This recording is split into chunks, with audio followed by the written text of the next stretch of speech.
showtime! Woo! Woo! Woo! Woo! Woo! Woo! Woo! Woo! Woo! Styling and profiling. Woo!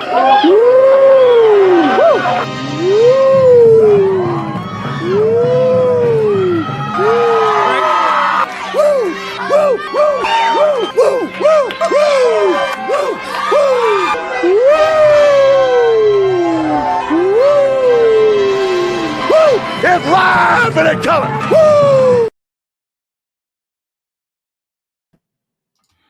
Welcome to the Mafia Sports Report on the Buffalo Fan Base Network. I'm your host, Tommy, to the highest degree, to the TOP from the 313. And by my side is my main man, my Toucan Sam, the one they call the Apex Man, Mr. Mikey. What's going on, Mikey? Happy Monday, brother. Happy Monday to you. I know you're a little under the weather. I am. But you have made it here. You see what we do, Bills Mafia, for you guys. Mikey, under the weather, still shows up for this podcast. Appreciate it, man. Oh, absolutely, brother. Can't miss this one. I spent some time yesterday going through the game, listened to a lot of our fellow content creators to get some thoughts, see what I may have missed, and went back and watched to see what they said matched up to what I saw. And we'll cover all that in the good, the bad, and the ugly. Definitely. Woo! And by the way, Mikey is my right-hand man for the chat. So if I miss you, Mikey will probably get me to highlight it, and I will put it on the screen.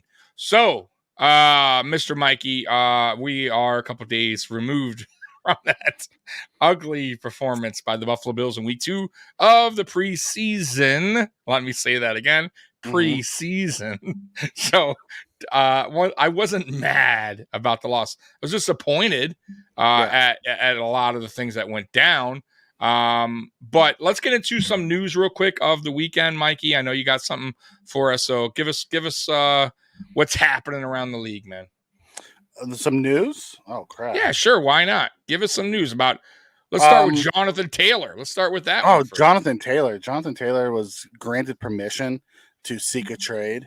I'll be really interested to see how this one plays out. And as you know, anytime a running back hits the market, all the reporters say, "Oh, the Bills." And listen, guys, we don't have the money. 2, our problem isn't running back, and we'll get into the problem that we have running the ball. But yeah, so Jonathan Taylor, I'll be interested to see how this plays out, because not only will they have to trade assets to get him, they'll have to give him a contract. And nobody wants to pay running backs right now. No. So listen, if we didn't pay Dalvin Cook, who was a free agent, mind you, yeah, there ain't no way in hell there. And by the way, the Colts want a first-round pick. So let me repeat that. There ain't no way in hell Brandon Beane, if that happened, I would say that dude is smoking something, bro. Because why not just go sign the guy and not give up a draft pick and cook? So no, I can't see that happening. And he's gonna want money. It would be like you're gonna have to pay him. So nah, bro. Nah. It ain't happening. Yeah, I know. Yeah, we're gonna get on that too. We'll get on that too. But let's hit Scott's. Scott said, newsflash, we signed a running back because we need a middle linebacker and tackle. However, we did sign a linebacker and a tackle today also. We did. From the Michigan Panthers of the USFL. What's his name? Deshaun something. White. That's how little I know his name. What's his name? Deshaun White. Oh, okay. I was right on his first name at least. So, I expect him to be probably cut before regular season. I don't get these weird signings sometimes by Brandon Beane. Like, I agree. Like, we go out and get a running back. Like, well, I mean, I get it, special teams, but I mean, like, how many special teamers do we need? Right? Like, what are you doing, bro? Like, okay, you do know the weakness right now of what's going on. I know he knows. He's better than us armchair GMing, but I do want to say this, and I love Brandon Beane. I do freaking love the dude. But why the hell does all of us, I mean 90% of Bills Mafia, for the whole lead up to the offseason, I'm talking about the lead up when we all knew Edmonds was probably going bye-bye, and we were like, hey, the Bills need to get a middle linebacker, right? What are we going to do? We're going to get a free agent? Are we going to draft one? And it just seemed like Brandon Beane was like, we're good. Meh. Yeah. We got Dotson. Like, I mean, I don't get it. Like, I don't understand it. So Mikey, why? Why do you think? Okay, let me get to a question in the chat real quick. Matt Chatter asks, is there a rule that you have to have 90 on the roster right now? No, you can have it up to 90. You don't have to continue to carry 90. So there wasn't a need to have to sign somebody. Now, here's what I'm thinking for the running back, and then I'll get to your question on the go for it. I think we signed this running back because one, Harris hasn't played, and I don't think he's going to play in week 3.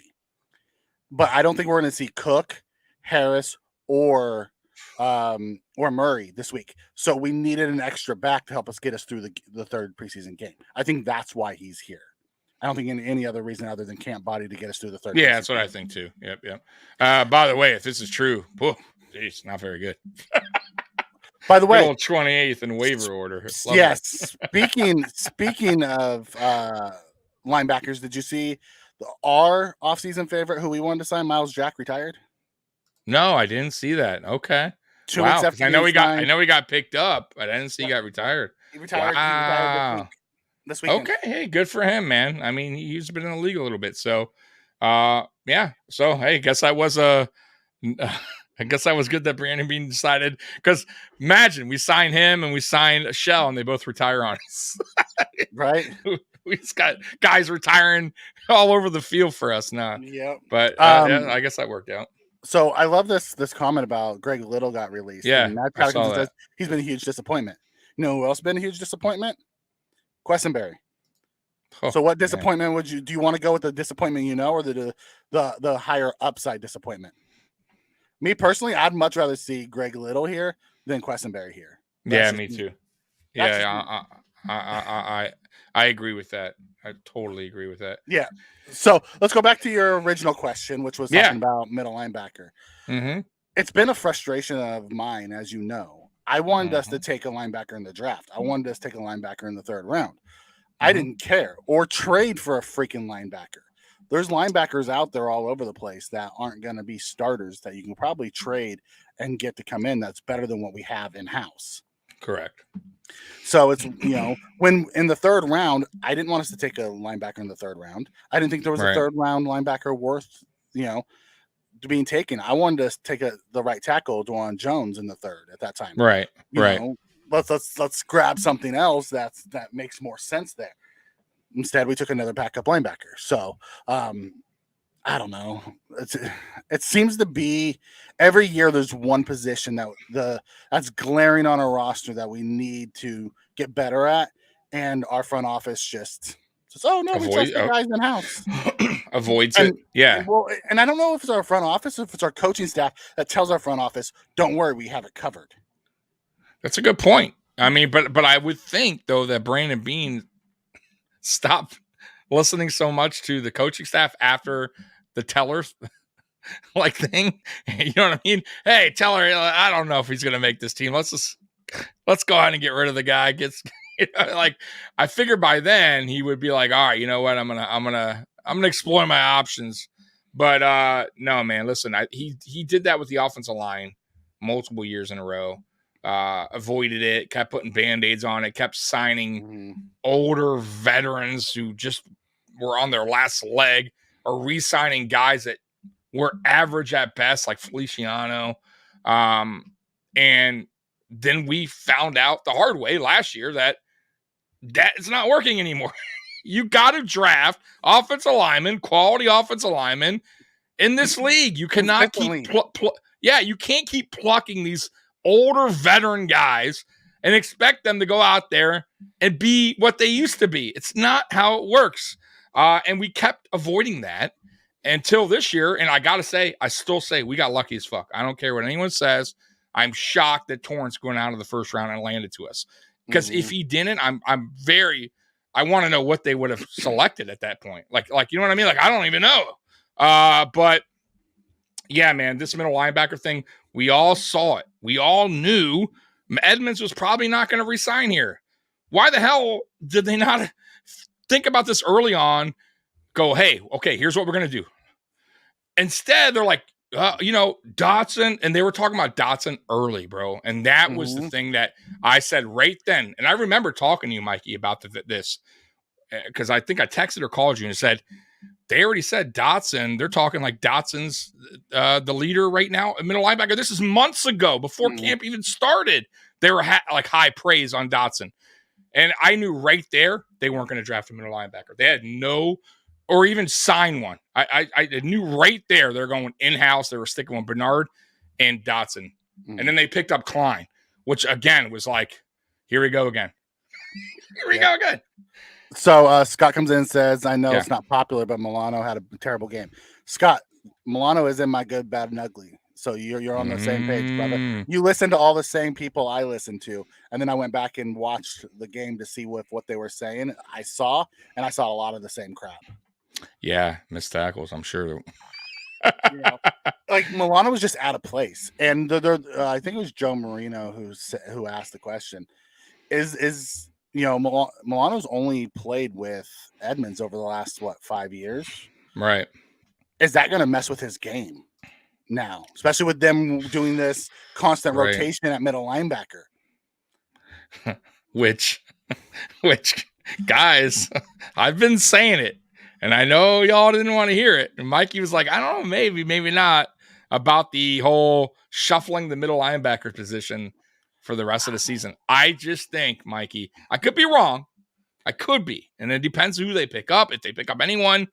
But I could just totally see Klein start one weekend, one Sunday, and then the next Sunday it's Dotson, or maybe Klein goes back-to-back, and then Klein doesn't do good, or it's a different matchup issue. They're like, hey, maybe Bernard, we're going against the Chiefs. I think Bernard can – I just think it's going to be a rotational kind of thing, which is not something I want, but I have a feeling it's something that's going to happen unless they find somebody else. They're all limited, Mikey. We've talked about this. Klein can't pass coverage, right? He's very limited in what he could do. Dotson can't pass coverage, and I don't know if I trust him at all, really, in anything. Yeah. And then you got Bernard, who is decent at pass coverage, but he has very little NFL experience. So I have no idea what we're going to get out of him. And the time he was on the field, Bernard, he played bad. So and by the way, he's injured. So I don't know, Mikey. I think it's a mess right now. Trix comes in and says it's obvious that McDermott never noticed the value of Edmonds. They picked Oliver, who is the least valuable of the two. I think they picked Oliver because of the premium position. The defensive tackle, rushing defensive tackle, is the premium position over a off-ball linebacker. Yeah. Although I do agree that in the Bills' defense, that linebacker is very important. Mm-hmm. I think they wanted to change the way they were playing the defense because I don't think they used Edmonds the correct way. I don't think Edmonds is a middle linebacker. I think he's a weapon that you can deploy. Yeah, me too. Yeah. You can play him edge. You can play him edge. You can put him outline. You can, you can put him anywhere. Almost. He can cover. A corner. He's just not a great zone cover, guy. So it's one of those things of I don't think we used them the correct way. No, we definitely didn't. We weren't going to pay an off-ball linebacker $18 million. Yeah, I agree with that. Which wasn't going to happen. Yeah. So, yeah. Any other news today? So Shane Ray retired. Yeah. Or not retired. I'm sorry. Shane Ray's on IR. I'm going to throw this out there. He probably will retire. I'm going to be honest with you. If he doesn't, I just don't see him coming back to the Bills. I think it was an injury settlement, right? I think they wind up. No? Okay. I heard that IR on Twitter. Okay. I thought I saw that. I could be wrong, guys.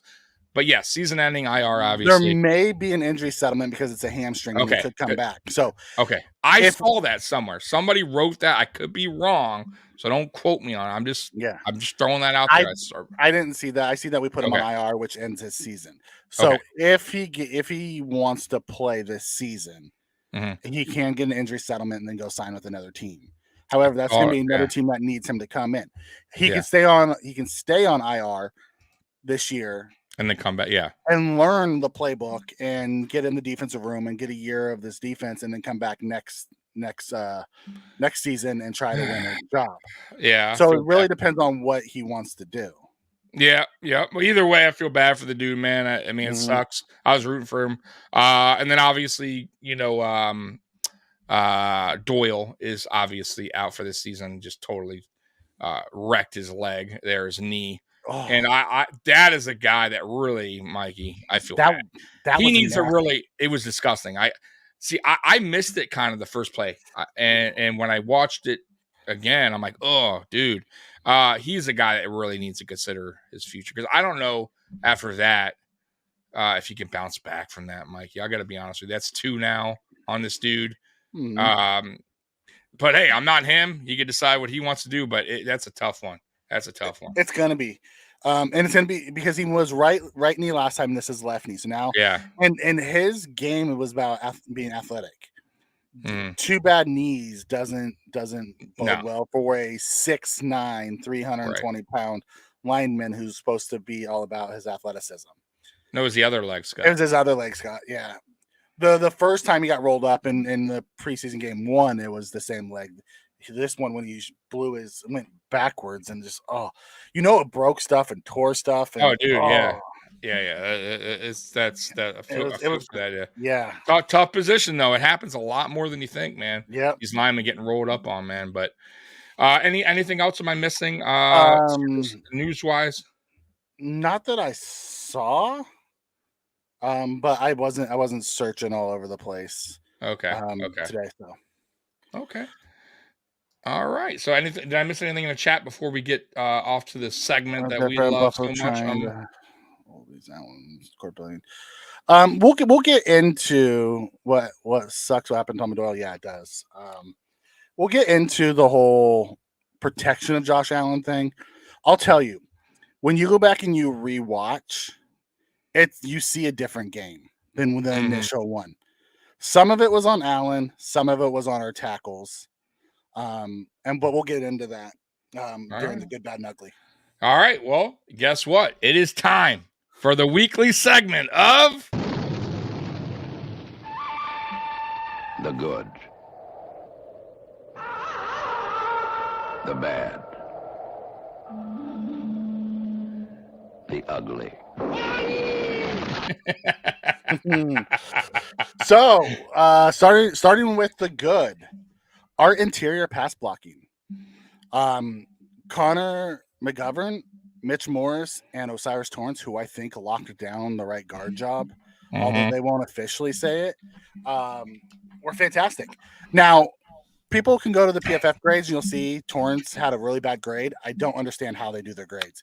Unbelievable, right? My eyes show that he got beat one time and Josh still had a completion on the play. Yeah, I saw that. That's the only time, and he still kind of was there. I mean, but you're right. He would have been beaten if Josh. Yep, correct. Yeah, but I don't see how they grade, Mikey. By the way, I don't get the grading system. I don't either. I'm so confused. That's why, guys. By the way, I'm gonna be real with you guys. Try not to, when you're debating, if you're debating in on our show or anyone's or just whatever, Twitter, try not to use PFF as part of your debate because they're not always right. And right here is proof in the pudding.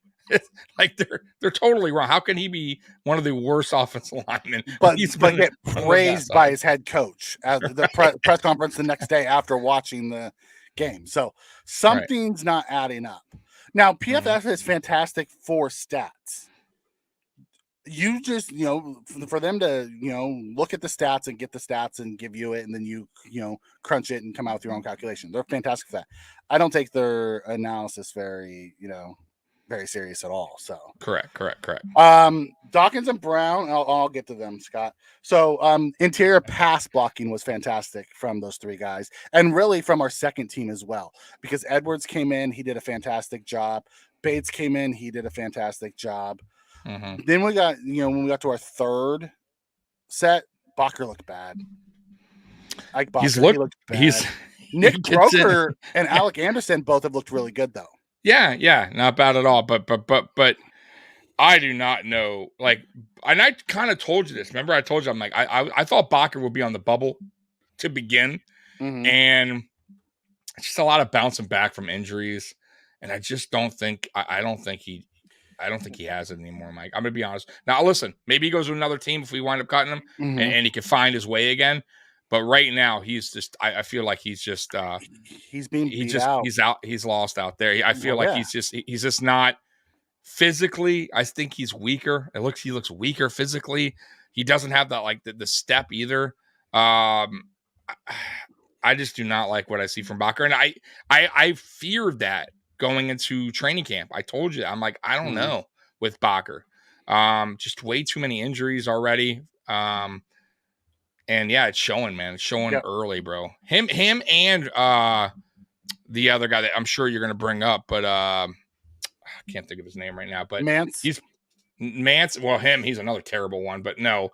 Quessenberry is another guy that's just lost it totally. But go ahead. Which is fine. Which leads us to our next point.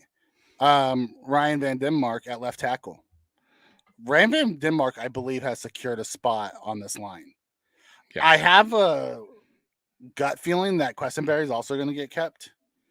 Yeah. You know, I don't want him to be kept. I'd much rather see Garage, kept, or start giving Bates some right tackle reps. You can see what he can do there, because we have McGovern, who can also play center. We have Alec Anderson, who's looked really good, who can also play center. Correct. And we've had Edwards, who's done really good this year, when he stepped in for McGovern at left guard, who's been fantastic. So you have enough of the interiors to start playing around with it a little bit. Kendra is absolutely amazing right now. Yeah. Well, let's hope we use one of those draft picks and go get us, or a couple of those draft picks, and go get us a linebacker and a tackle. Got to figure it out, man. Got to figure it out. That's what I'm hoping. So RVD, I think he's did fantastic. They kept him just at left tackle in preseason game 2. He got no right tackle run, and he was perfect. He was spot on. Gave up no pressures. Looked fantastic. He played with second and third team. Like after Dawkins left, he played left tackle the rest of the game, and he was awesome. Yeah. Receivers was another good. And when I say receivers, I'm talking about Diggs, Davis, Kincaid, Sherfield, and Shorter. Yep. The rest of them didn't really get a bunch of run. Didn't see much of Tyrell Shavers. Khalil Shakir got one target, and it was an interception. He didn't get much. Right. But those other guys, they look solid. But that's all. Yep. That's all I had for good. Was those Not a lot. Not a lot. Good. By the way, you heard no running back there. Mikey didn't mention a single running back. So that's not what I want to hear. Yeah, nope. And we'll go to the bad now. The O-line run blocking. So get this. We had 20 carries for 72 yards, which comes out to 3.6 yards per carry. You look at the numbers, you're like, okay, 3.6, not bad, right? 3 carries, 35 yards. 17 carries, 37 yards. Outside of those 3 carries for that 35 yards, we averaged 2.1 yards per carry. Yes, that's unacceptable. Terrible.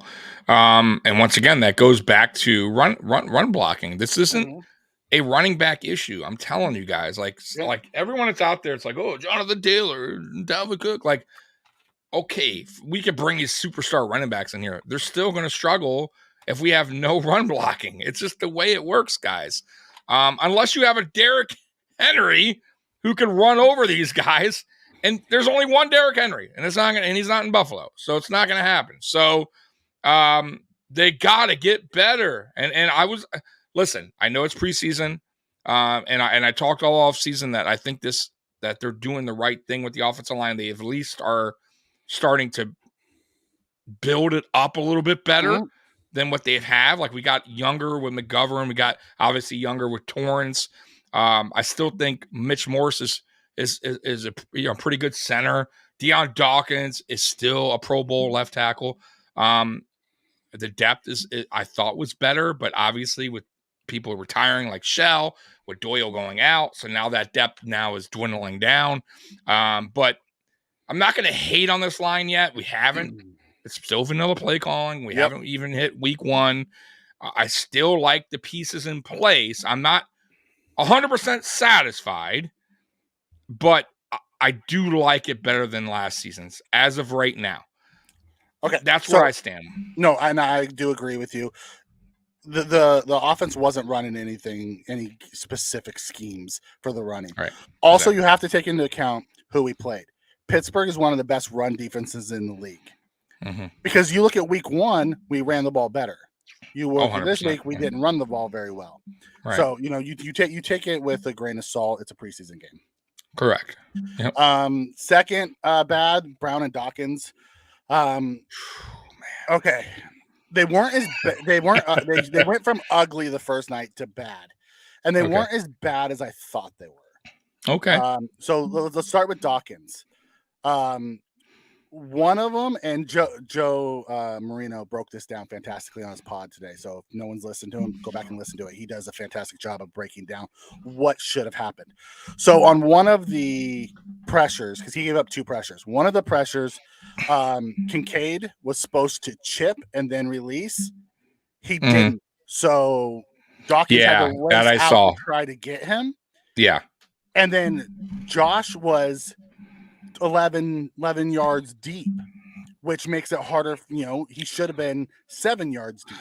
That I saw too, right? Which was, somebody said they were wondering if maybe they were like, doing that on purpose, like just trying to mess with, maybe do something different in the playbook. I've never seen design that many. I have never either, but that's why they were saying it's preseason, and maybe they were just trying something different on that play for some odd reason. I don't know. I'm just throwing that out there.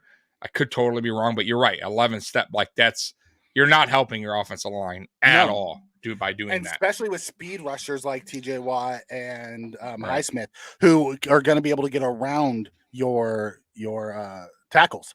Right. So he kind of set both Brown and Dawkins up for failure in that aspect. So when you look at Dawkins, his game was actually better than we gave him credit for. The initial one, when you go back and look, you could understand why things happened to him. Some of it was on Josh. Now, Brown, on the other hand, one of the penalties was really not a penalty, and it was a cheap crap call. And then he got a holding call the next time, which was just bad fundamentals, and he got bullied. And he held him rather than letting Josh get pummeled, which, okay. It's a preseason I'll take that. Yeah. Protect Josh 100%. Listen, it sucks, but it's like Mikey said, even if it's not, even if it's a regular season, if you know he's about to get smoke back there, I mean, I'll take the penalty. But you're right though. So when we do these post games shows, guys, you got to remember we're on right after, we're going on what we saw live. We're not really watching film. So that's why Mikey takes the time today or whenever he watched the film to go back and kind of break it down to see, okay, why we were hard on this player, but did he deserve it, and why did he make this mistake? So we can always change our minds the day after or 2 days, whenever. So I'm just throwing that out there. Sometimes I think we overreact, and we're guilty of that. I think we all are. Because it's live, it's your initial reaction. You're like, but sometimes it's not that person's fault. You know what I mean? Like, so I just want to throw that. So what I do is usually on Sunday. So since we play on Saturdays, I go back and I watch the game, and then I listen. Over the next couple of days, I listen to, Cover One, break it down, because they're really good at breaking film down. Joe Marino, who's really good at breaking film down. I'm like, okay, are they seeing what I'm seeing, or did they see something that I missed? Because they're really good at it. So that's kind of where I come up with my analysis. I take it from a little bit of all the content creators who. Bill's Mafia is really lucky. We have so many really good content creators in our family. Yeah. I got a lot. A lot of breakdowns too. Just to make you understand what you're seeing and why it's happening and those type of things. A lot of teams don't have that, so it's awesome. So I want to make sure I give the correct credit out to our content creator buddies. No doubt. So then the third was Allen's pocket presence. We talked a little bit about that already. He ran himself into trouble. He the first one that he ran around in, that one they hit Gabe Davis over the middle. Yeah. He was back 11 yards again. He pumped 4 times. Then the pocket, all he had to do was step up in it, because his interior gave him the pocket that he needed, and he rolled right. Right. Granted, that's a Josh thing. He always does that. He does. But then he stopped because then the guy slipped off. TJ Watt slipped off of Brown, so he cut back inside and hit Gabe Davis for a first down. But if Josh just would have stepped up, he would have had the lane. So, but I do want to say this though, for everybody, this is why there's preseason, and this is why the starters play one game, or they play a quarter of a game, because he's going to go back, look at the film, and go, right, like what was I thinking there? I need to correct this. And it's also to knock off a little bit of rust, right? Like, we know what Allen can do. Like, no, we're not here. Like, the coaches aren't evaluating Josh Allen, but this is good teaching for these guys to go back and go, what did I do wrong here? Okay, I shouldn't do that. I had the pocket wide open. I need to step up there instead of rolling out. So, like, I don't mind mistakes in preseason, especially with some of our veteran players. It's going to happen. You got to remember, and I told Mikey this too, Josh hasn't played anybody up to this point. That was his first. He's been playing our defense and very limited. Like, they're not even touching him. Like, you know what I mean? So this is the first time you got live action, live bullets coming at you. He was a little rusty. He's going to make a few mistakes at first, and he's going to learn from them. And week one, you won't see that. I don't believe you will see the same mistakes that he made this preseason game. I think this is a fantastic comment. It says from Dunn716 says, can you blame him on not trusting the line because of last season? I think that goes with those live bullets that you were just talking about. He needs to get out there and see what happens in front of him. Last year, Josh had to take off running. So it's relearning and trusting those guys in front of him. I think he will get there. And once he does, I think we're going to be really good. Yeah, because Josh will trust that McGovern and Torrance, two brand new guards that he doesn't like. He's had a couple months with them in training camp, a month with them in training camp. So he'll get better as it goes, and he'll trust them and he'll step up. But it's also part of Josh's next evolution of not just a runner but a thrower or a passer, as he said, is the pocket manipulation. I have a feeling that's going to be part of the game that he really takes a step with this year. Yeah, that's a great point. By the way, Jay Stone, if y'all don't know this dude, man, he's a DJ in Buffalo. By the way, friends with a lot of the players, which is pretty damn cool. Lucky guy. But anyways, if y'all need a DJ, man, hit this dude up. Good friend of the show, man. Anyways, listen, Mikey, I do agree with you on that too. It's a great point that you made about Allen being in there with the offensive line that's fairly new. And yeah, I think there is some, okay, can I trust this guy yet? I got to get the feel for Torrance, got to get the feel for McGovern. And I understand, I totally get that as well. So, but I will say, I'm sure now he gets to feel that he's going to be safe with Torrance in there. McGovern too. McGovern was a bad man. And so that's why too, though, I like if and I'm sure he already went for the film, but he's going to look at the film and go, damn, these dudes are legit. They did me right. They, I feel safe with them right in front of me. So I could step up in the pocket. I don't need to get out of the pocket as quick. So I'm glad that he got that out of the way.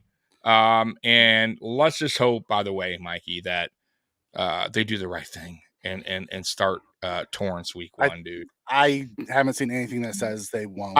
I know. I really fear that. I want to hit Scott's question. He says, honest question. Do you think they've learned anything other than don't play like that again? Penalties and turnovers? I thought they would have learned that after the first game. So nothing tells me yes until I see it. I mean, did you see McDermott's comments on that though? That he in practice all week. Yeah, he pulled them out. But I was like, I guess I'll have to think of something different next time. We talked about that on the post game. Like, okay, what else are you gonna do?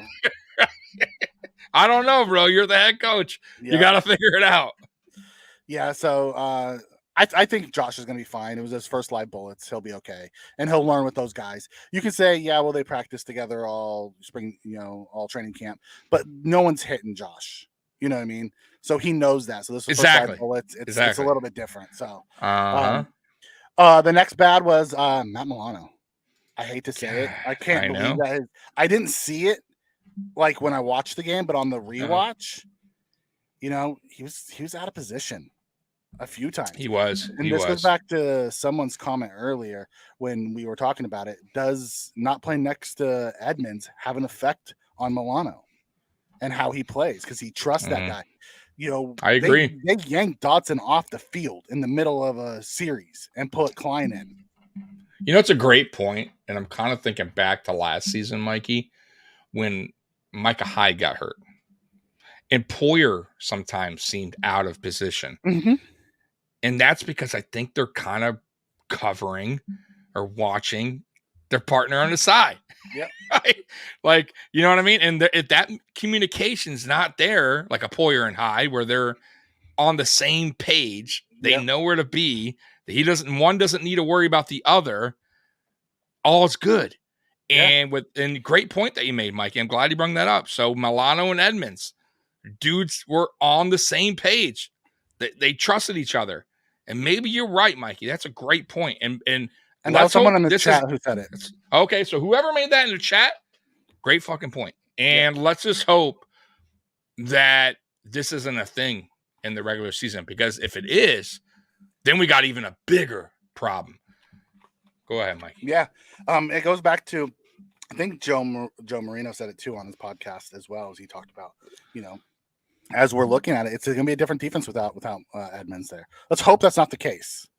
But they gotta land on a guy. The rotation only messes up the continuity with that team. I know, especially if it's the play caller. So I get it. The next one outside of Milano, I'm not going to harp on him. He had a bad game. It's going to happen. Yeah. He's an all-pro. Pass rush, Tommy. We had 7 pressures on 29 dropbacks. We did not affect the quarterback at all. Yeah. Outside of group. I agree with the one play, the strip sack. Yeah. I agree. There was not much pressure at all. I kind of felt like, what's his name? The second year player there, Pickens, right? Kenny Pickett. I kind of felt like he just was back there doing his thing, like no pressure. And once again, though, I will say, Mikey, who knows the scheme? I don't know what they were really calling there, so I don't want to dwell on that too much, because who knows? I kind of felt like week 1 was a whole different game plan. Like, I kind of felt like week 1, the way it went was, okay, let's establish the run game. Let's see what we got with the offensive line first. All right. And then we'll start to do a little bit of passing later in the game.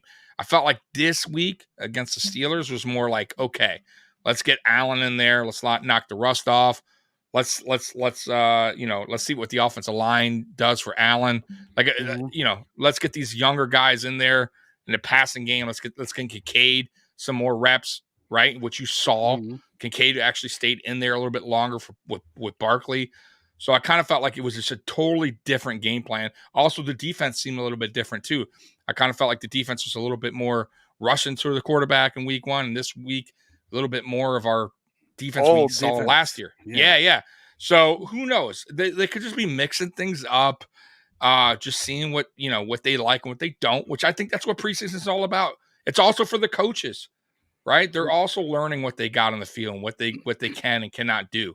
So I'm just throwing that out there, guys. That's why the preseason is important, but it's also something that you don't need to really like take to heart, where it's like, oh, we're a terrible team.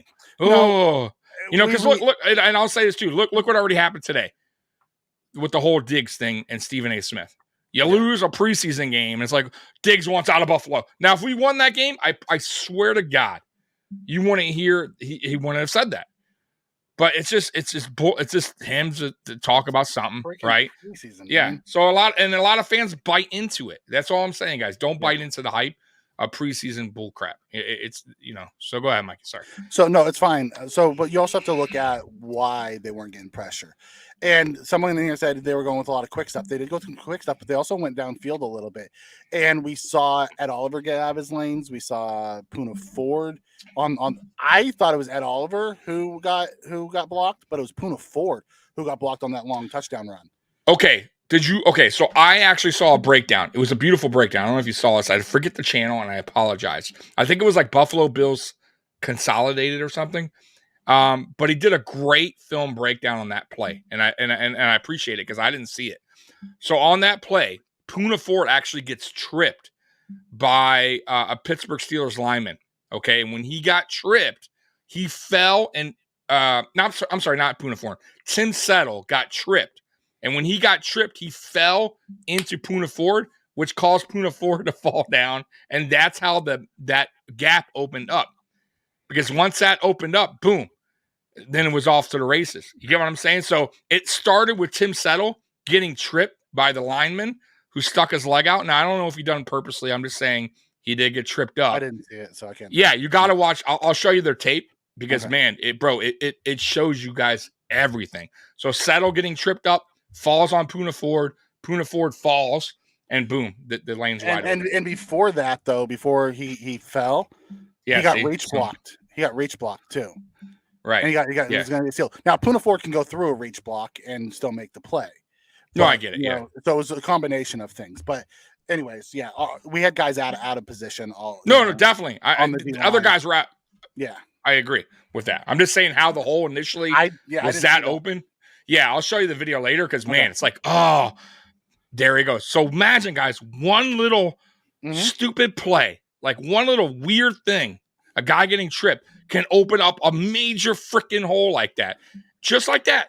And that's exactly what happened, guys. Guy getting held, and they don't call it. Yeah. It happened and that New England a year or two ago. Yeah. Even the Titans game against Henry a few years back. It was a hold. I think it was on Poyer, and and Henry hit the hole. And they went the distance. So and then my last one was special teams. Our return and coverage units were hot garbage. Oh, dude, nothing's going on with that. I swear, just kneel the ball. Damn balls.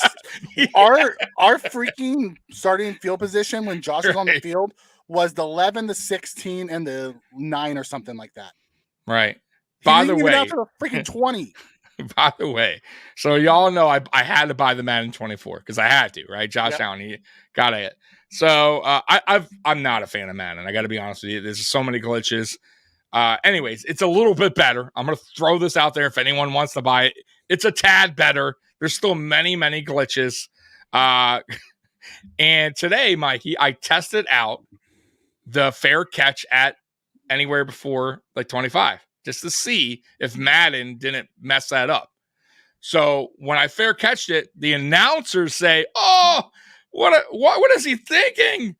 But they still put you at the 25. So it's still a glitch because the announcers should know better. It's not a mistake. Yeah. You know what I mean? So it's just Madden, typical Madden with little things like that is what people go, what is Oh, and another real quick thing, Mikey, so funny.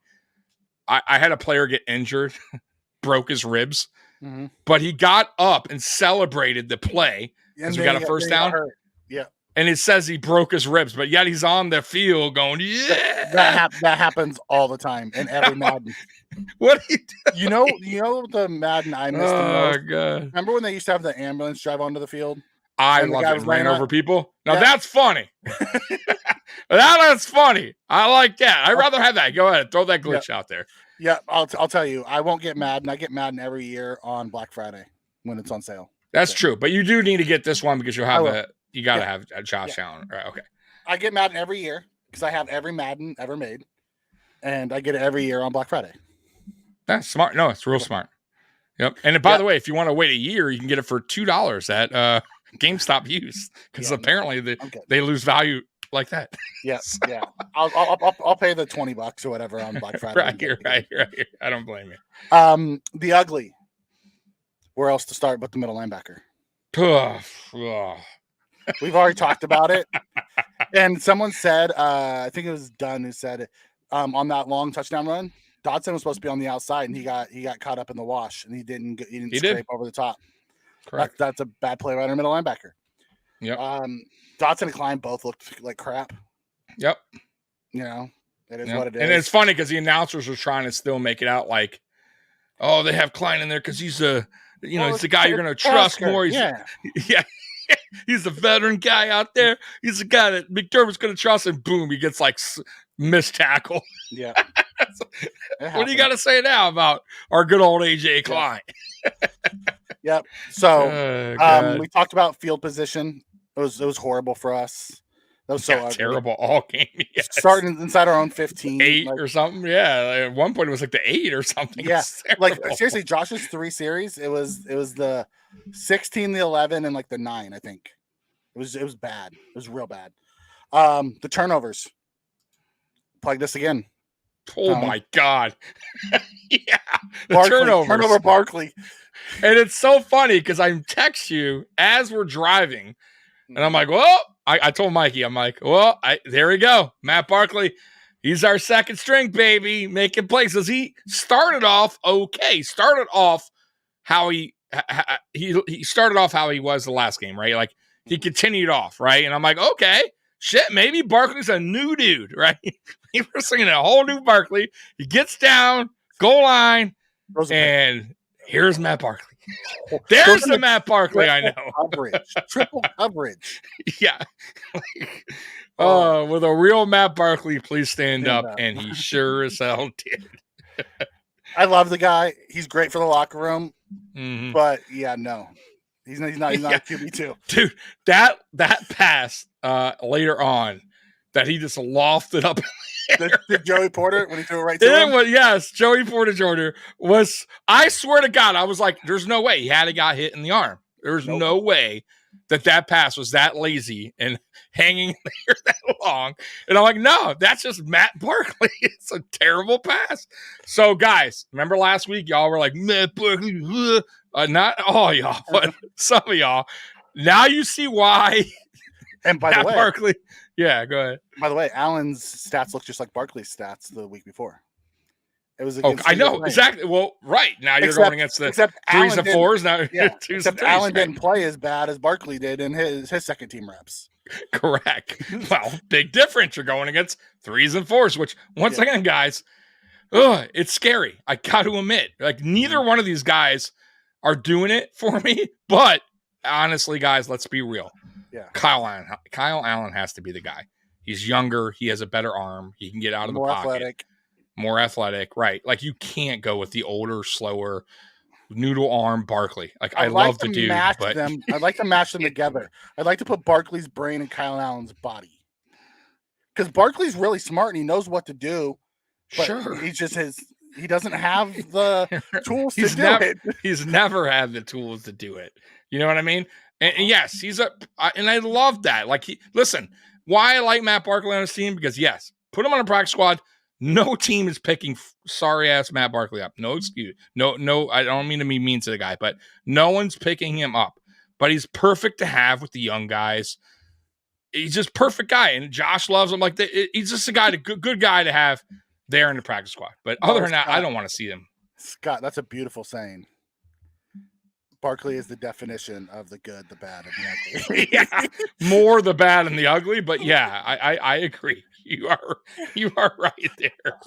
There's a lot of late round flyers I wouldn't mind seeing, but you guys have to remember bringing another quarterback in, he has to learn the offense. He's not going to be ready. Yeah, it's going to be Allen to start. It's going to be Allen. The only way I could see that happening, honestly, Mikey, and let's God forbid that don't happen, is if Josh got hurt for the year or something. Mm-hmm. Then I could see them because there's no way they would roll with Kyle Allen the whole year. I could see them potentially going out and trying to find a decent quarterback, right? Or maybe even making a trade for a guy that they think can maybe hold this. Yeah, Keenum, but other than that, Mitch, there's no reason. There's no reason to bring a guy in here.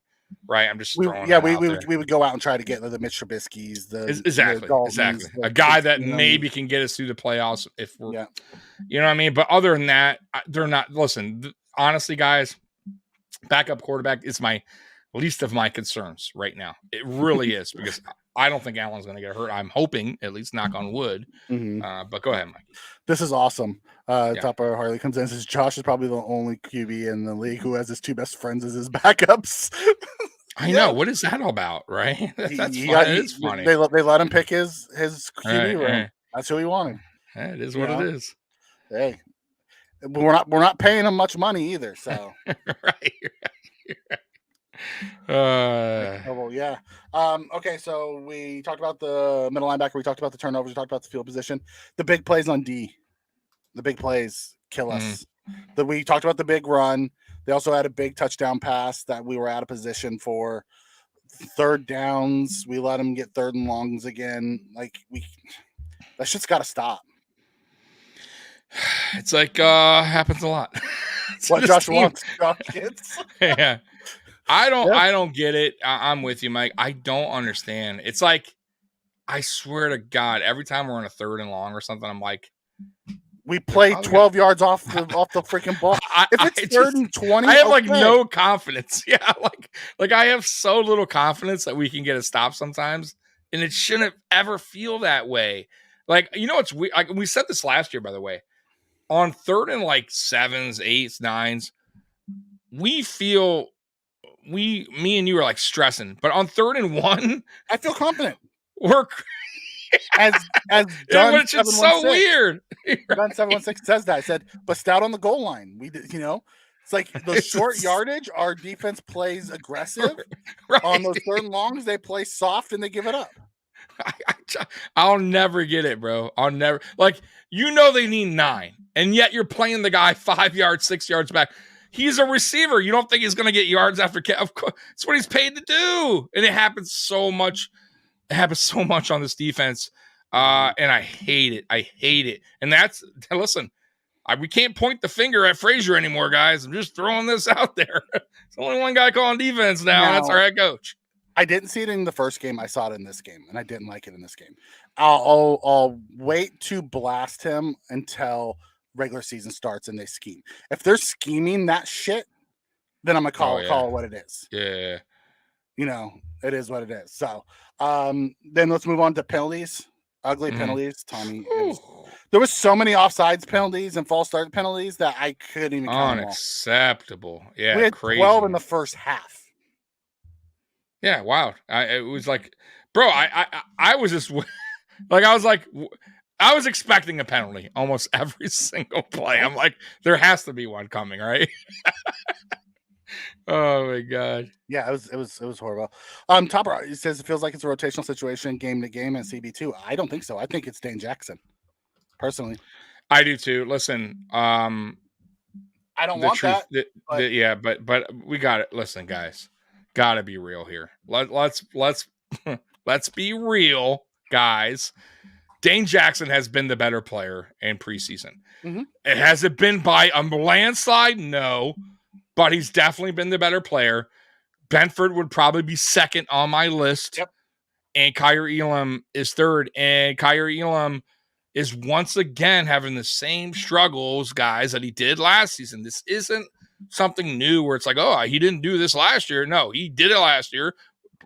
Very handsy, sometimes too aggressive, and it's costing the Bills on defense with chunk yards on PIs.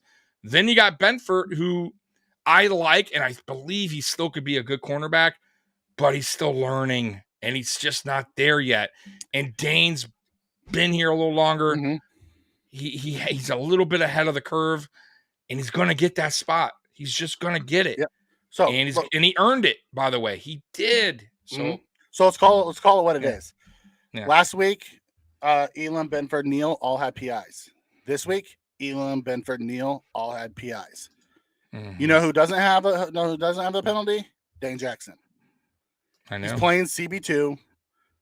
We'll probably rotate Elam and Benford in throughout the year randomly to get them some work. Sure. Yeah. But Dane's going to be rolled out there week 1 as the CB2. Yep. He's the most trustworthy of the three. Now he is. He has the highest floor of the three. Right. The other two, but he also has the lowest ceiling. But they're going to take the floor over the ceiling right now. So they have to, guys. Listen, they have to.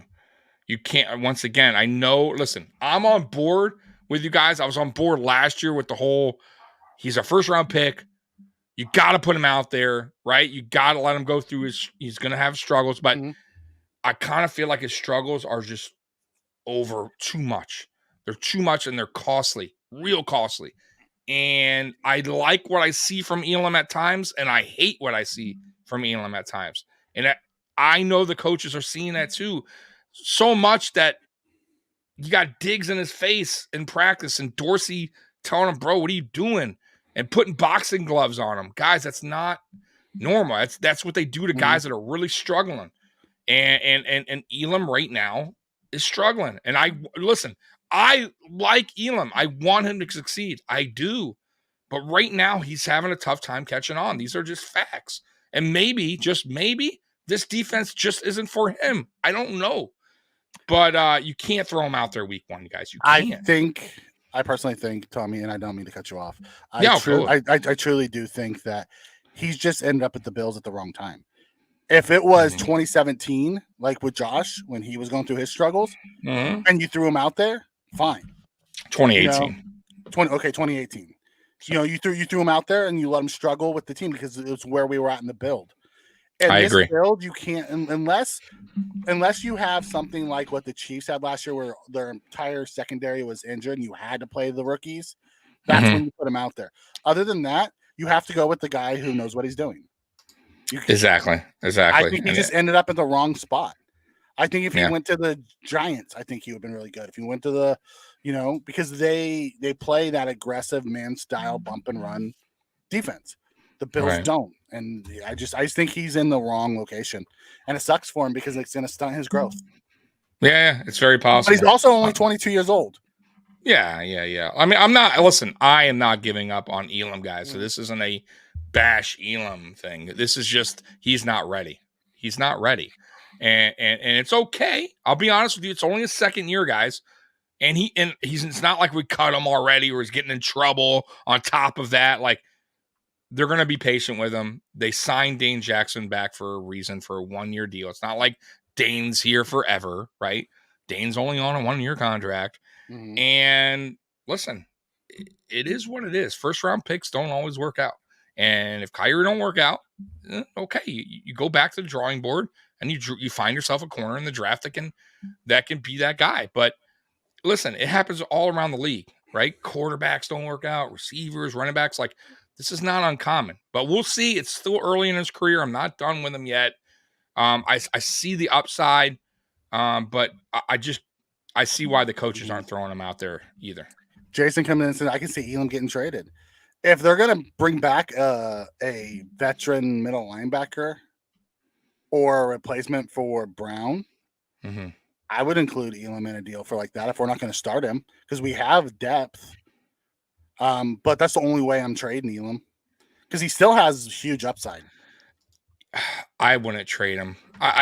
It's too early, guys. Would you trade him for a starting middle linebacker that is really good? Knowing you have Benford and Dane in your pocket. Probably. Because it's such a major need. Right? And I feel comfortable enough with Benford in case something happened with Dane, that Benford could come in and not do the same mistakes that Elam's making. You get what I'm saying? Like, I would trust Benford enough that, Benford, hey, like what I'm saying. Dane Jackson goes down, cool. Benford, I trust him. You know what I mean? With Elam, it's like, right? So, if that were to happen, I'd be on board with that. I wouldn't be mad about that. Yeah, I wouldn't either. I don't think it's going to happen. Trigg says, like I said before, that was McDermott didn't want Elam as a panic pick because they wanted McDuffie. I do agree with that too. He was the last of their first round. Can we trade him for Jonathan Taylor? No, Jonathan Taylor costs too much money. Yeah, it ain't going to happen. It's not going to happen. Right. It's one of those things that's just out there. There was a comment in here I wanted to get to.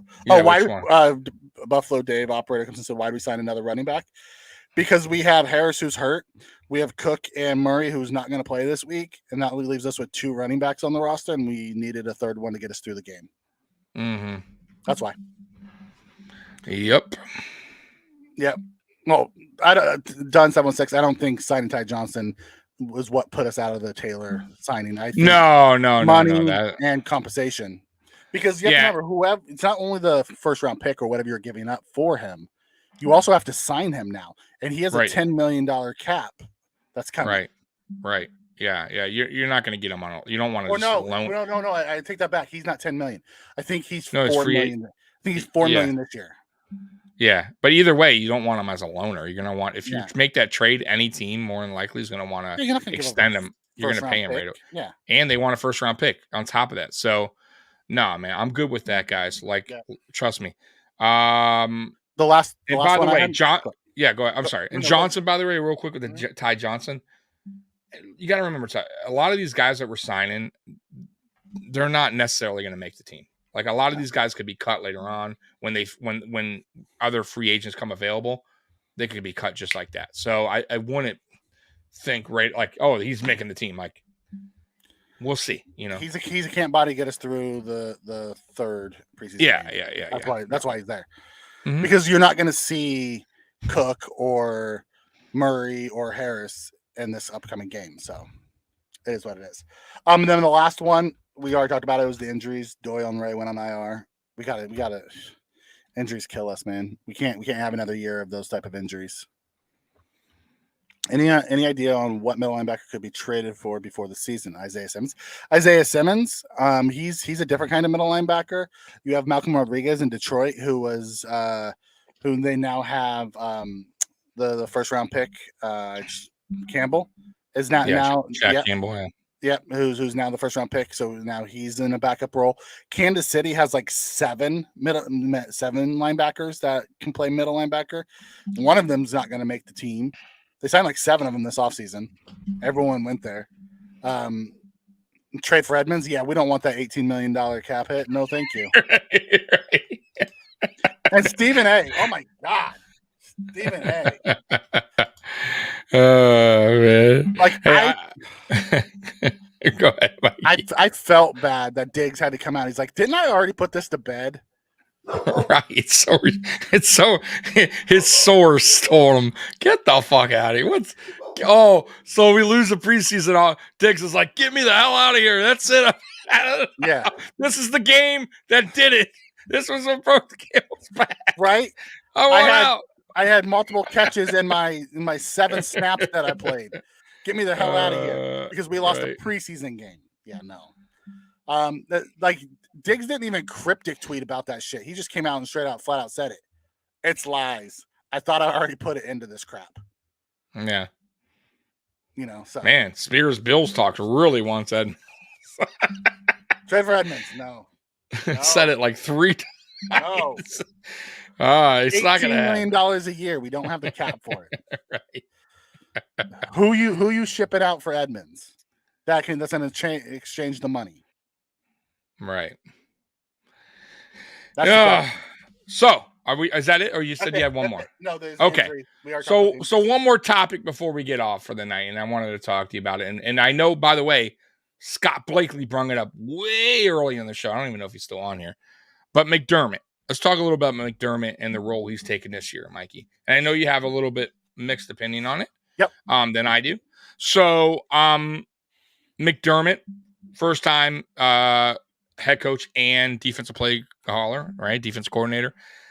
In a way, and I'm not saying like this is going to happen, but I am concerned that this is a little bit too much for him. And it could weigh on him as the season goes on. He's juggling 2 different things now.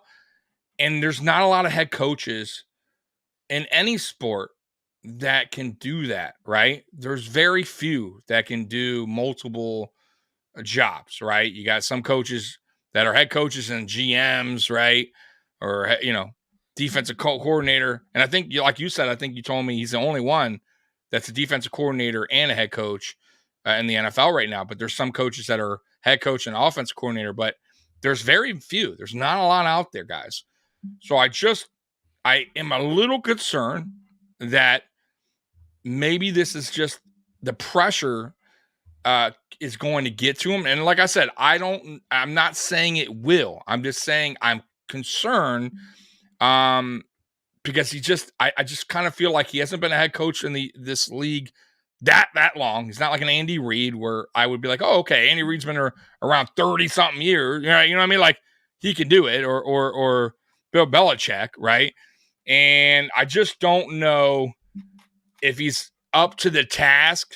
You know what I mean? And I know he probably had a game plan for it. But my thing is like, okay, what if it doesn't work? Let's say we're midway through the season, Mikey, and he's struggling. Let's just say like things are just not going right. And I want to know, does Bean and the Bagulas tell him, hey, we'll let you finish out this year, but we're really going to need to bring a coordinator in because we like you as head coach. But clearly this was a problem. You know what I'm saying? I just feel like, man, it's a lot on his plate, Mikey. There is so much on his plate and a lot of pressure, and there's going to be a lot of talking from media, from local media, from national media, if things are not going well. You know what I mean? And that it will fall on him, and he's going to have to answer that because there is no more, Leslie Frazier taking the hits. You know what I'm saying? It's all McDermott now, and I just feel like it. I don't know if he's ready for that. But we're gonna have to wait and see. But go ahead, Mike. Yeah, no, I was gonna say there are 3 former defense coordinators on his staff. So if it's really going as bad as you say, I guarantee you they're gonna have him turn those play callings over. But there's been 2 preseason games, and I have yet to see, him not be able to focus on what's going on. There was a 4-minute drive at the end of week 1 that we ran that he was part of that killed the game. There was a 2-minute drive at the end of this game that he was, focused on, and they scored a touchdown. So that type of stuff is where I think would be pulling away if that happens. We haven't seen a lot of defense not ready. The plays are getting in and out. So I don't struggle with, or I don't have the concerns you have around it. I also believe they have a contingency plans in place. If something goes bad, Eric Washington was the defensive coordinator. They have Bobby Babich, who can be a defensive coordinator, who's ready to be a defensive coordinator. Then they have Butler, who could be a defensive coordinator. Like every level, one of their position coaches are all set up. They brought in a senior defense assistant who was a defense coordinator too. So they always have that there that he could say, okay, I need to step back because this isn't working. I'm gonna install you as my defensive coordinator, and we'll work together as we call the games. Yeah. I guess I'm going back to the whole when Frazier took the season off thing. Right? That was a nice way of saying they parted ways without saying they fired him. I just want to know, leading up to that, right? You figured that Bean and McDermott talked clearly, and I really want to know, like I will never find out, but I really want to know, like if McDermott was already set, like, hey, Bean, look, I can do it, I know I can, or were they initially going, hey, maybe we can find one out, in-house, or we'll look for one. I kind of, the way it seemed to me was it was already set. The way Bean was like, hey, I trust McDermott. McDermott's going to be the play call. Like it was already set already. That's kind of why I feel like that was already something that was planned. Like, because why do it so quick? Why already come out and say, hey, I'm gonna, you know what I mean? Like I'm gonna take the role on. Like it was the same day. Like it really was the same day, Mikey. That like normally when that happens, you go out, you look for something. Like we're gonna do some interviews, and if they took no time in saying McDermott's gonna be that guy, so I kind of feel like that shit was already in the works, right? I mean, it could be wrong. Me personally, I think that came from the Pagulas, as they're asking, why is our defense always failing us in the playoffs? And, McDermott, you got this job because you were a defensive coordinator. So it's you do it? Job. No, I think it was, you need to fix this crap and fix it quick. And he's like, okay, I'm gonna run the plays. If I'm gonna go down, I'm going down with me calling the plays, not somebody else calling the plays. Okay. Very much like Mike McCarthy this year is running Dallas's offense. Because he said, if I'm going down with it being my call, not somebody else's call. Now, I'm not saying that McDermott's going to get canned or anything. Because he just got I don't think so either. I just think he got to the point where he's like, I need to take this over and be, we can't be so, soft zone in the playoffs. We have to be more aggressive. And he's a more aggressive style defense coordinator. Look, and I've been saying it like since all season. I am excited to see that style of defense from him, that Carolina style of defense that he had in Carolina, where he was a top 5 defense while he was there. But like I said, I don't even know if I'm so worried about him being a top 5 level defensive coordinator. I'm more worried about the head coaching side of things. You get what I'm saying? Like, will he get distracted with the coordinate? It's just, that's the part where I'm saying, like, it's like a lot on his plate, and will he kind of get overwhelmed, right? Because there is, like, even he said it himself that, man, it's going to be a little uphill battle. I got even some of the players like, man, like he has to change like the way he is when he comes to the defensive room and the way he talks to us compared to now he's a head coach. You get what I'm saying? Like, there's just different ways of him being a coach. It's just different when you get into the defensive locker room. You know what I mean? The defensive room, and now you're into now you're talking to the team. Like, so I don't know. We're gonna find out. There's no other way around it. It does concern me, is what I'm saying. I hope it works out. I do, Mikey, but I don't know. I really don't, because I already feel like McDermott folds enough under pressure, especially in the playoffs.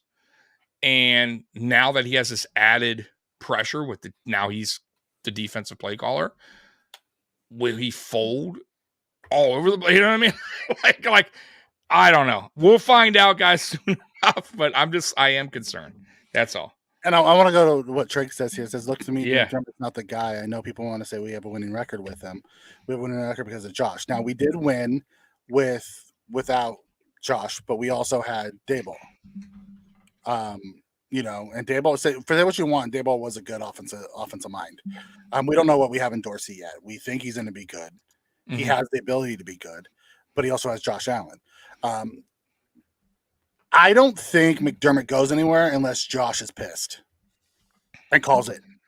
Or more players come forward like Diggs. Yep. Well, the captain. And it has to be, that's what I mean. It has to be, right. Not a guy like McKenzie who's left the team or something. I agree with that. It has to be guys that have the clout. Basically, right. Guys that are top guys, and they are end of the season leaving the locker room early like Diggs did, and are fed up. And it could happen. It very well could happen, depending on how the season goes. I will say this. If we get to the divisional round again and we have a defensive failure letdown, I will be surprised to see McDermott come back, because Triggs is right. It's an offensive league, right? And McDermott's one of the few defensive coaches who is making the playoffs, but he has a freaking, alien at quarterback.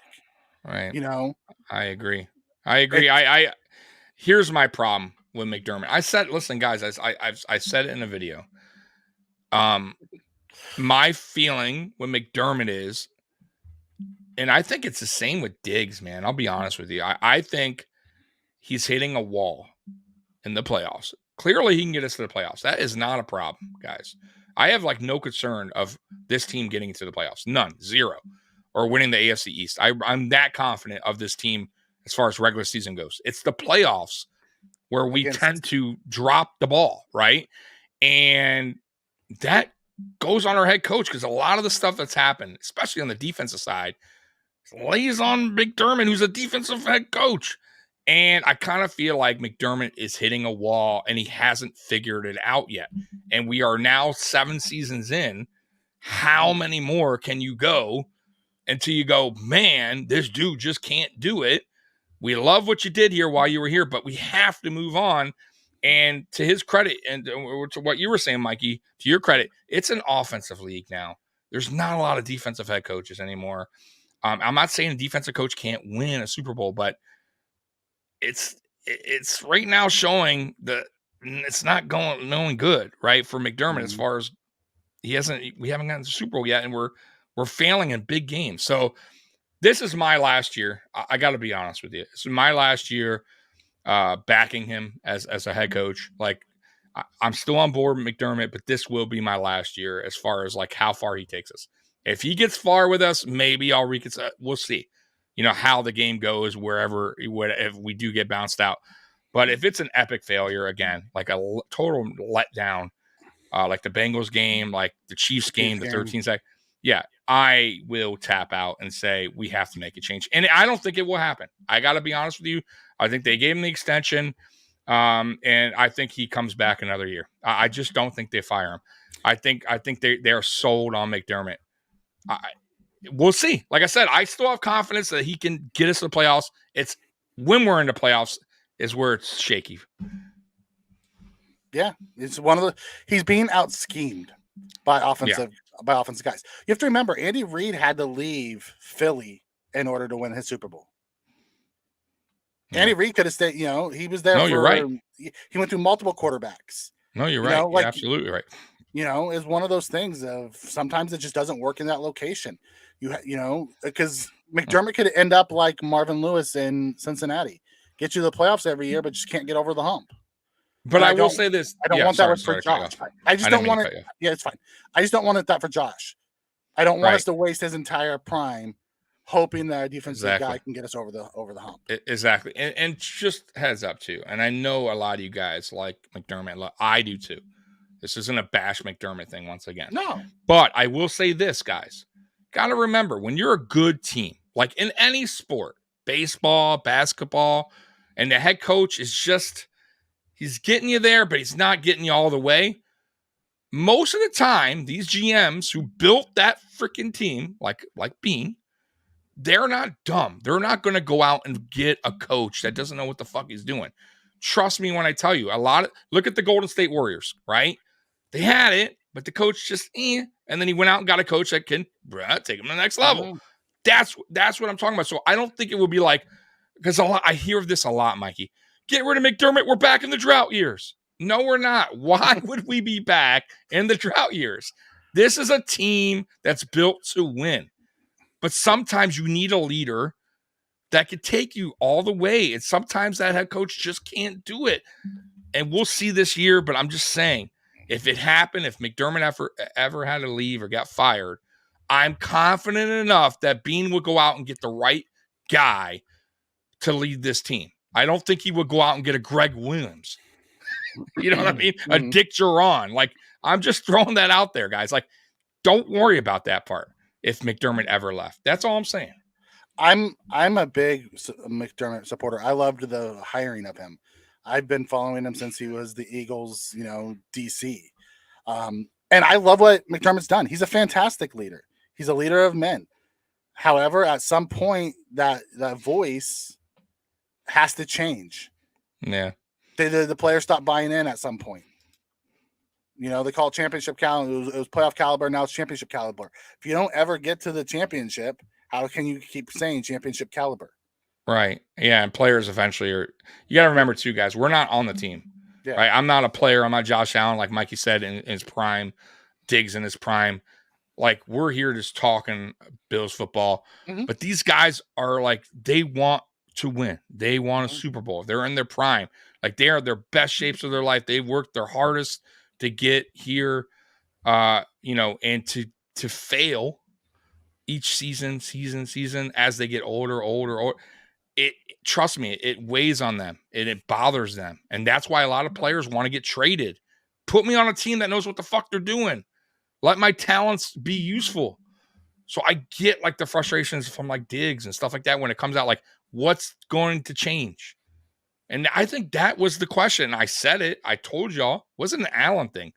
This was a McDermott. What the hell what's going to change? Tell me what we're doing differently that we could finally get over that hump.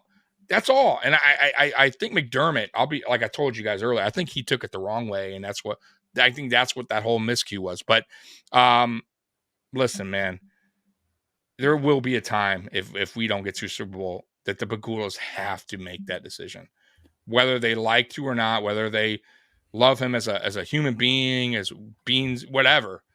And I'm sure the players are going to be upset when they go, but they're also going to understand that this is a business that that they need a guy that can go in there and lead them. And it's no shot on McDermott. McDermott will be fine. Like if McDermott ever leaves, he might get a head coaching job somewhere else. Just throwing that out there. I'm gonna put this out there. Yeah. It's not gonna happen because we're winning the Super Bowl this year. Yeah. So we don't even have to worry about that. Talking about. You know, that's what I'm talking about. It's a point of something that we can talk about in the future. We got it out of our system. We're backing McDermott. He's going to be the difference in scheming up our defense in the playoffs to get us past Cincinnati and Kansas City and bring that first Lombardi home. Damn Skippy. All right. Any last words? Anybody in the chat we missed or anything like that? I don't want to miss anybody. Matt Chatter wants to know if you're a McDermott. He's a McDermott. He's gonna cry. He likes McDermott. He loves I never the said culture. Okay, I'll go on record. I said I respect the shit out of McDermott. I respect the hell out of Brandon Beane for what they've done for this team. No doubt about it. Like I would never say like they didn't do shit if they ever leave, right? But I am also a realist, and you gotta eventually. I can't just die at 7 years old and not have a Super Bowl here. Like I have to, like you know what I mean? Like we have to eventually come to the conclusion that he's not the guy. And by the way, guys, we love the Bills, but there's other sport teams that go through the same shit with their coaches, and they have to. And there's fans that are like, man, we love like the coach in Bengals, Cincinnati, Lewis, right? Man, great guy, love him, man. Always playoffs. Like he got his team playoffs almost every year. Just could not get them to the promised land. And look, they bring in a younger coach, got him Super Bowl. Like, I mean, they lost. Now, mind you, Joe Burrow, I get it, but it got there. Like, damn, like at least like listen. I think this team has had chances to get to the Super Bowl already. The 13-second season in 2021, I believe that was a Super Bowl run that we could have had. I think last year was iffy, but I still feel like we could have gotten there. Right. I know a lot happened, but I still think we were, I get it, but we were still 13-3 team. I still feel like we had the team, but I get what you're saying. It was a lot happened. 2020, when we had that epic run too, kind of a letdown, right? Against the Chiefs. Like it got smoked. We shouldn't have got smoked. So yeah, there comes a point where like, right. So it's like, that's all I'm saying, guys. That's it. But I love the dude. I do. But Dunn716 says he wants McDermott to succeed, but if he doesn't, he's got to go. But with that, he's going to succeed, and we're never going to have to get to have this conversation in the offseason. So damn Skippy.